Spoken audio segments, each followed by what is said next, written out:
بسم اللہ الرحمن الرحیم۔ السلام علیکم۔ سینئر صحافی ارشد شریف کے بعد مراد سعید کو کون قتل کرنا چاہتا ہے؟ مراد سعید نے صدر پاکستان کے نام ایک تہلکہ خیز خط لکھا ہے۔ اس کے متن کے حوالے سے کچھ عام تفصیلات آپ کے سامنے رکھنی ہیں۔ سندھ ہائی کورٹ کے اندر آج بڑی ہنگامہ خیز سماعت ہوئی ہے۔ بلاول سرکار کا آئی جی سندھ ہائی کورٹ کے جج کے سامنے آ گیا ہے۔ کیا کچھ کہا گیا ہے اس پر بھی بات کریں گے۔ ڈالر شاید ختم ہونا شروع ہو چکے ہیں۔ پاکستان کے سفارت خانوں کے فنڈز روک لیے گئے ہیں۔ بہت بڑی خبر ہے۔ اسی عام خبر سے ہم آج کی ویڈیو کا آغاز کرنے جا رہے ہیں۔ میں امید کروں گا کہ آپ سماعت کرنے کے بعد ہمیشہ کی طرح اپنے قیمتی فیڈ بیک سے ضرور آگاہ کریں گے۔ کچھ ایسی چیزیں ہیں جو اس وقت سریعاً شہباز شریف اور ان کے وزیر خزانہ غلط بیانی کر رہے ہیں۔ 8 مہینوں کے اندر جو تباہی اور بربادی لے کر آئے ہیں اس پر لوگوں کو گمراہ کرنے کی کوششیں ہو رہی ہیں۔ ایک طرف اسحاق ڈار نے جو آج پریس کانفرنس کی ہے، ڈالر کی سمگلنگ ہو رہی ہے، کیسے روکنا ہے، اس پر تو ہم اگلی ویڈیو کے اندر بات کریں گے۔ لیکن اس وقت دفتر خارجہ نے باقاعدہ تصدیق کی ہے کہ پاکستان کے سفارت خانے کے اندر جو ملازمین ہیں ان کو بھی تنخواہیں نہیں دی جا رہی، ان کے بلز ادا نہیں ہو پا رہے۔ اب اس حوالے سے یہ خبر آپ دیکھیے، دنیا نیوز حکومتی چینل ہے، وہ یہ خبر دے رہا ہے کہ معاشی صورتحال کے بعد پاکستانی سفارت خانوں کے فنڈز روک لیے گئے ہیں۔ فنڈز نہ ہونے کے باعث پاکستانی سفارتی مشن میں عملے کی تنخواہیں بھی رک گئی ہیں۔ کئی سفارت خانوں کے پاس یوٹیلٹی بلز ادا کرنے کی بھی رقم نہیں ہے۔ دفتر خارجہ نے بھی فنڈز روکنے کی تصدیق کر دی ہے۔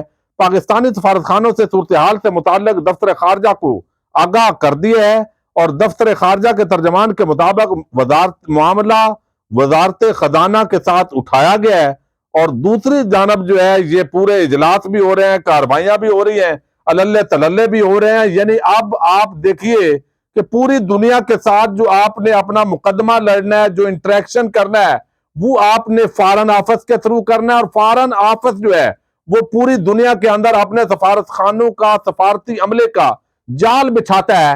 تو وہ رابطہ منقطع آپ سمجھیں، چونکہ اگر حالات یہی رہے تو جو صورتحال ہے اوپر سے کیا سرمایہ کاری آنی ہے، آپ کی ایکسپورٹ جو ہے وہ بند ہو چکی ہے، اور یہاں پر اربوں کھربوں روپے کے جو لوٹ مار کے کیس ہیں وہ بند کیے گئے، نیب ترامیم کی گئی، اور عمران خان نے اکیلے نے یہ جنگ نہیں لڑنی۔ بہت سارے لوگ یہ بھی بات کر رہے ہیں کہ بھئی عمران خان نے یہ کر دیا، بھئی اس نے اپنے حصے کا کام کر دیا۔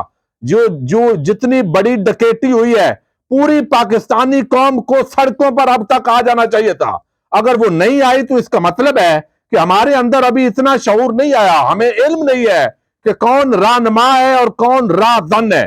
اس کی جو تمیز ہے وہ کرنی ضروری ہوتی ہے، اور ہمیشہ ہمارے راجہ زید صاحب ہیں وہ یہ بات کرتے ہوتے ہیں کہ بھئی خان صاحب نے اکیلے نے ملک تبدیل کرنا ہے، عوام نہیں نکل رہی۔ اس وقت جو ہے ایک بندے نے گولیاں کھائیں، پھر بھی وہ پنڈی پہنچا، اس نے آواز بلند کی، اور اس وقت جو ہے وہ ڈالر کی شارٹیج ہے، یقین دہانیاں کروا رہی ہے حکومت۔ کوئی روڈ میپ نہیں ہے، کوئی لا عمل نہیں ہے، صرف اپنے خاندانوں کو نوازنے کے لیے فضل الرحمان، زرداری، نواز شریف، شہباز شریف، ان کی ایکٹیویٹیز نظر آ رہی ہیں، اور یہ اب جو ہے وہ ایک بڑی خبر سامنے آئی ہے۔ دوسری طرف اعظم سواتی کیس کے اندر آپ نے دیکھا پورے ملک کے اندر ان کے خلاف مقدمات قائم کیے گئے۔ سینٹ کا بھی آج ہنگامہ خیز اجلاس ہوا ہے، وہاں پر جو ہے باقاعدہ احتجاج کیا ہے پی ٹی آئی کے سینیٹرز نے کہ کس طرح ظلم و بربریت کی جو ہے وہ ایک جو اندھیر نگری ہے کہ یہاں پر ایک سینیٹر ہے اور پروڈکشن آرڈر جاری نہیں ہو رہا ہے۔ اور آج ایک بڑے عام جو پی ٹی آئی کے مرکزی ایک لیڈرشپ ہے ان سے بات ہو رہی تھی، اور وہ کہتے ہیں کہ جب تک یہ سینیٹر موجود ہے، یعنی چیئرمین سینٹ سنجرانی صاحب، تو اس کا مطلب ہے کہ کوئی یہ پولیٹیکل نہیں ہے۔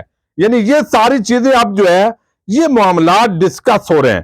اب یہاں پر میں آپ کو بتا دوں کہ آج جو ہے وہ آئی جی سندھ اس معاملے کے اندر پیش ہوئے سندھ ہائی کورٹ کے اندر، اور سندھ ہائی کورٹ نے بھی بلوچستان کے جس طرح کاکڑ صاحب، جسٹس کاکڑ صاحب نے بڑا زبردست طریقے سے اعظم سواتی کے خلاف کیسز کو اڑا کر رکھ دیا۔ انہوں نے کہا ایک مقدمے کی، ایک ایشو کی اتنی ایف آئی آر آپ نے درج کی ہیں، اسلام آباد کا معاملہ ہے، وہاں مقدمہ درج نہیں ہوتا اور آپ یہاں پورے بلوچستان کے اندر اس گند کو پھیلا رہے ہیں۔ تو آج یہی بات جو ہے وہ سندھ ہائی کورٹ کے اندر بھی جو معزز جج ہیں اس نے ڈسکس کی ہے، لیکن بلاول سرکار کا جو آئی جی ہے وہ کوئی عام آئی جی نہیں ہے، بلکہ ایک دفعہ آپ کو یاد ہوگا جب مریم نواز کا معاملہ بنا تھا اور کیپٹن ریٹائر صفدر کا، تو اس وقت بھی وہ پولیس آمنے سامنے آ گئی تھی، چونکہ ایک طویل عرصے سے سندھ جو ہے وہ ٹھیکے پر دیا ہوا ہے زرداری کو، بلاول کو، اور اب آگے بڑی بڑی باتیں آ رہی ہیں۔ تو آج یہ سماعت ہوئی ہے اعظم سواتی کی گرفتاری کے خلاف۔ سندھ ہائی کورٹ میں ان کے بیٹے بیرسٹر عثمان نے یہ درخواست دائر کی اور جسٹس کریم خان آغا کی سربراہی میں 2 رکنی بینچ نے، یہ بڑی توجہ طلب آج کی سماعت ہے، انہوں نے 2 رکنی بینچ نے سماعت کی اور تفصیلات جو ہے وہ عدالت نے طلب کی کہ بھائی بتائیے کتنی مقدمات آپ نے درج کیے ہیں۔ پراسیکیوٹر جنرل سندھ نے کہا کہ سینیٹر اعظم سواتی کے خلاف مقدمات کے اندراج کے خلاف درخواست آج ہی دائر کی گئی ہے، ہمیں مہلت دی جائے۔ جسٹس کریم خان آغا نے کہا کوئی مہلت نہیں دی جائے گی، کل تک تیاری کر لیں، یہ اتنی ایف آئی آر ایک ہی معاملے پر آپ نے کیوں درج کی ہیں؟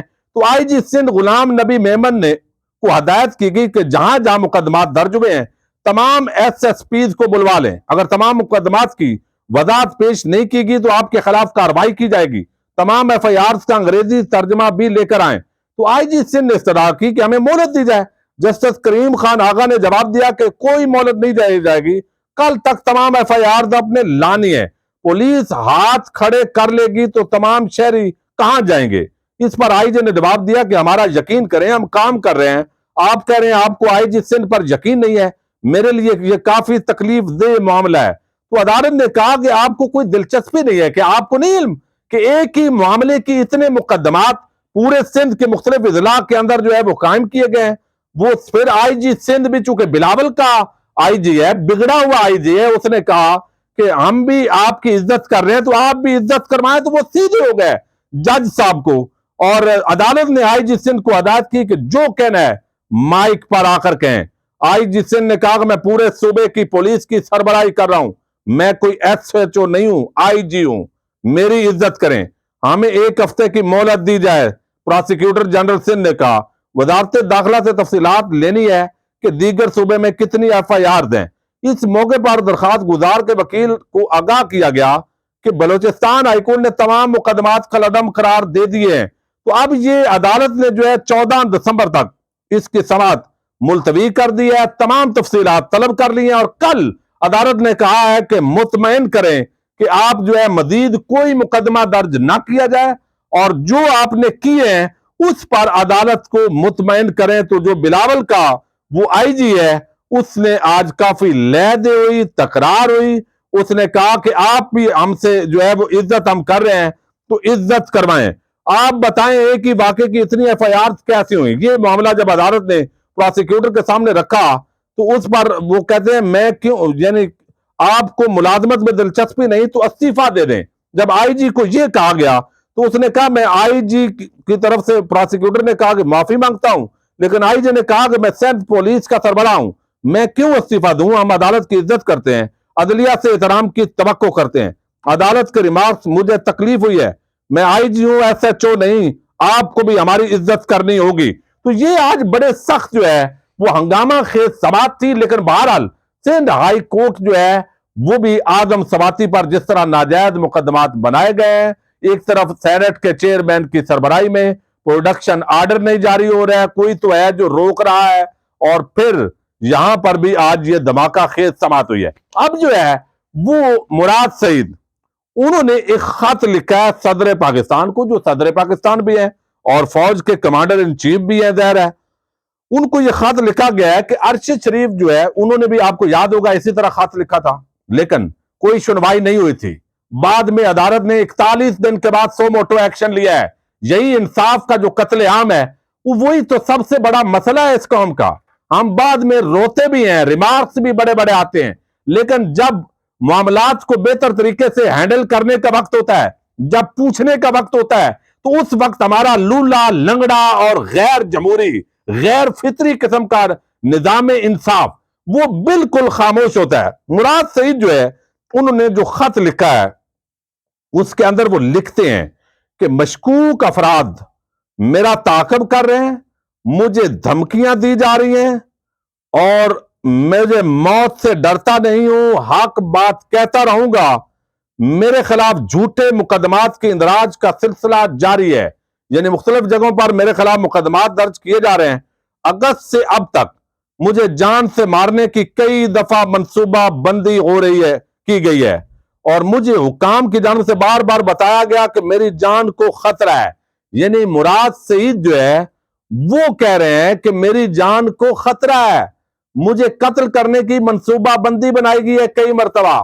اور پھر انہوں نے کہا کہ یاد رہے 12 جولائی کو ارشد شریف نے بھی آپ کو خط لکھا، لیکن کسی نے نوٹس نہیں لیا، نہ ہی ارشد شریف کے خدشات کو سنجیدگی سے لیا گیا۔ لہذا امید ہے ارشد شریف کے خط کے حوالے سے برتی گئی غفلت کو نہیں دہرایا جائے گا۔ سابق وزیر اعظم پر قاتلانہ حملے کی FIR تک درج نہ ہو سکے، وہاں انہوں نے لکھا خط کے اندر کہ انصاف کی امید مشکل ہے، میں مطالبہ کرتا ہوں کہ صدر مملکت معاملے کا نوٹس اور ضروری ایکشن لیں۔ تو اب یہ مراد سعید کا جو خط ہے، یہ مزید اس کی تفصیلات بھی ہیں، لیکن میں نے آپ کو لبے لباب آپ کے سامنے رکھا ہے کہ انہوں نے بتایا ہے کہ جب ضرورت تھی ارشد شریف کو تو اس کی بات کو غیر سنجیدگی کے لیے لیا گیا، نہ کوئی چیف جسٹس، نہ کوئی ہائی کورٹ اور سپریم کورٹ کا جج، سب اس وقت سوئے رہے، جو ادارے تھے وہ بھی سوئے رہے، اور الٹیمیٹلی جب ان کا مرڈر ہو گیا تو اس وقت جو ہے پھر ان پر مقدمات بھی قائم کیے گئے، اور ایسا ماحول بنایا گیا کہ ارشد شریف کو ملک چھوڑنا پڑا۔